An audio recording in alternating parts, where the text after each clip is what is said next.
নমস্কার। তন্ত্রমন্ত্রে আপনাকে স্বাগত। দীক্ষার মাহাত্ম্য কী? দীক্ষা এক প্রকার গুরু সংস্কার। গুরুর নিকট ভগবানের নাম বা মন্ত্র নিয়ে আধ্যাত্মিক জীবনযাপন করাই এর উদ্দেশ্য। দীক্ষায় শরীর মন পবিত্র হয় এবং জ্ঞান ভক্তি লাভ হয়।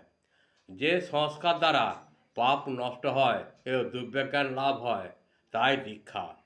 ভগবানের নাম করতে করতে শরীর মন বুদ্ধি শুদ্ধ হয় ও ভববন্ধন ছেদন হয়।